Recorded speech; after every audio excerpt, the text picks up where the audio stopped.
Good morning children, welcome to all of you in the physics class. Today I will explain the chapter superposition of waves, and in this chapter we also discuss about the beats.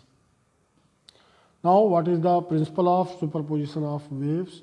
When two waves of almost equal frequency travel simultaneously in a medium without affecting the motion of one another,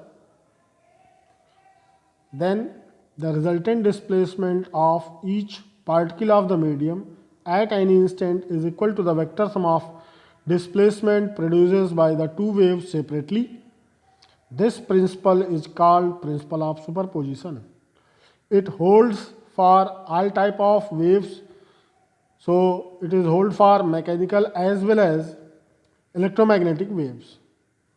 Okay.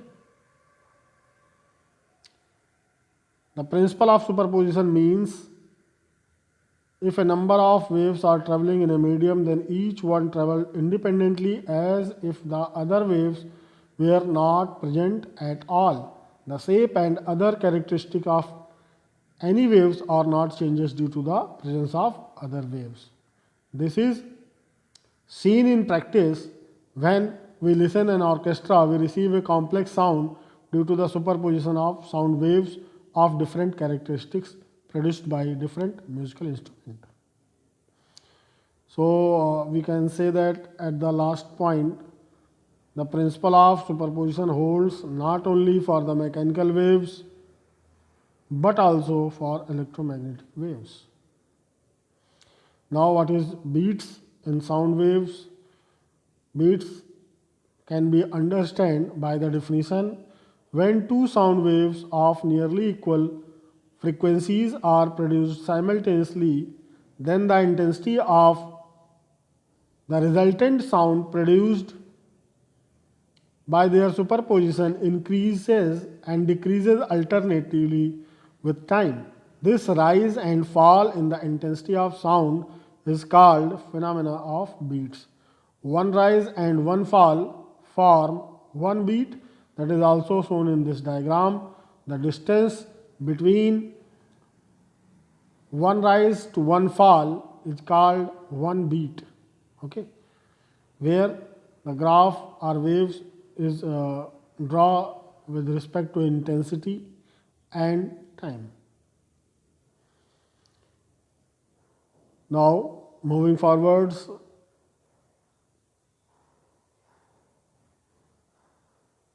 it can be understood by some examples which are given here. Suppose we take a two tuning forks that have the natural frequency 256 and 254, and the sound waves produced by them are reaching the ear of a listener at any instant. Then what happens when it comes in the same phase at that instant? The listener will hear sound of maximum intensity. After 1/4 second, the first tuning fork completes 64 vibrations, while the second completes only 63.5 vibrations. Hence, at this instant, the wave will reach to the listener in opposite phases and he will hear sound of minimum intensity. After 1/2 second, the first tuning fork completes the 128 vibration, the second completes 127 vibrations that are completely done. Hence, at that instant, the listener hear it properly and for maximum intensity. So it is going on. So we can say that in 1 second the intensity of sound will becomes 2 times maximum and 2 times minimum. That is, 2 beats will be heard in 1 second. Okay. So this can be understood by this example where we take the two tuning forks that have the frequency 256 and 254. The difference between frequencies are 2, so we have to able to listen 2 beats in 1 second. Now formation of beats. The The formation of beats can be studied graphically as well as analytically. Graphical method is shown in this diagram where displacement and time graph shows the two waves. One wave is continuous line and second wave is dotted line. When it starts at time t1, both the waves are in same phase.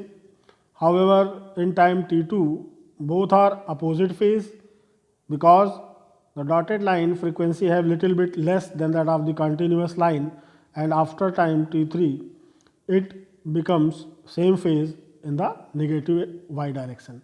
So we can say that here the same phase creates the maximum intensity of sound and opposite phase creates the zero or minimum intensity. Again it repeats. Okay. So by graph we show here at time t1 the maximum intensity, at time t2 the zero intensity or minimum, at time t3 it becomes also maximum. So what is the analytical method? When it can be understood by mathematics tools or mathematical formula, then we say that it is the analytical method. Let us consider two harmonic waves of same amplitude but slightly different frequency that has n1 and n2. We can write it also omega 1 is equal to 2 pi n1 and omega 2 is equal to 2 pi n2. Then what happened here? The displacement equation for first wave is y1 is equal to a sin omega 1 t minus kx and y2 is equal to a sin omega 2 t minus kx. Let the observation point be located at x is equal to 0. Then the above equation reduced to y1 is equal to a sin omega 1 t is equal to a sin 2 pi n1 t and y2 is equal to a sin omega 2 t is equal to a sin 2 pi n2 t. So by the principle of superposition, the resultant displacement of the wave by using the formula y is equal to y1 plus y2, and after putting the value and use the trigonometry formula sin c plus sin d, that is 2 sin c plus d by 2 into cos c minus d by 2, we have the final value y is equal to 2a sin pi n1 plus n2 into t bracket closed cos pi n1 minus n2 bracket closed t, and after solving it we get the value y is equal to 2a cos pi n1 minus n2 t into pi n1 plus n2 t, where the capital A is denoted or represented, or suppose this, that is 2a cos pi n1 minus n2 t is supposed to be taken the variable or constant A. We put here instead of this long value we put here the capital A, y is equal to a sin pi n1 plus n2 into t. It is clear from the equation that under the effect of both the waves the particle vibrate in simple harmonic motion and the amplitude of vibration of superposition wave is capital A. The value is this. It depends upon only small t. This means that the amplitude is not constant but varies with time periodically. Since the maximum value of cos any angle is plus minus 1 and the minimum value is 0, so we can take it here for maximum amplitude value cos pi n1 minus n2 into t is equal to plus minus 1, that is angle is equal to k pi, or in where k is the 0, 1, 2, 3 dot dot so on. After putting these values we get the t is equal to k upon n1 plus n2. Substituting k is equal to 0, 1, 2, 3, we get t is equal to 0, comma 1 upon n1 minus n2, comma 2 upon n1 minus n2 dot dot dot. Hence we can say that these instants the amplitude will be maximum and so the intensity of sound will also be maximum. The time interval between two consecutive maximum intensity is equal to 1 upon n1 minus n2 second. Hence in 1 second the intensity will be maximum n1 minus n2 times. For minimum amplitude the value becomes 0.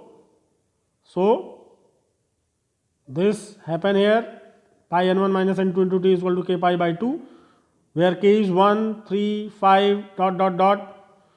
After putting these values, we take here t is equal to k upon 2 n1 minus n2. Substituting the value of k, we get here t is equal to 1 upon 2 n1 minus n2, comma 3 upon 2 n1 minus n2, comma 5 upon 2 n1 minus n2. In this way, at these instants the amplitude will be minimum, and so the intensity of sound will also be minimum. It is clear from that minimum intensities occur in between the maximum intensities. So what comes the formula here?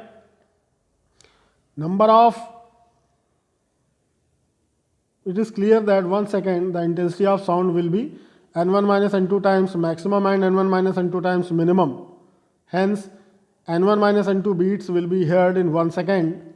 So number of beats per second, that is called beat frequency, is equal to n1 minus n2, that is difference of the frequencies of both the sound sources. Okay. Now moving forward, practical applications of beats that are given here. First use is given here, determination of frequency. Determination of frequency. First use. If we know the frequency of n1 of a tuning fork and we want to know about the another frequency of the other tuning fork, then we can take it, and by this method we can calculate the frequency of other tuning fork. Okay. Similarly, we can use in musical instrument also. Tuning of musical instruments is another use of beats. Okay. Sometimes you look when any tabla master or any harmonium master meet or manage their frequency in the same manner, then this is the manual method, tuning of musical instruments. Okay. So that's all for this video. Thank you all of you for watching this video. Thanks a lot.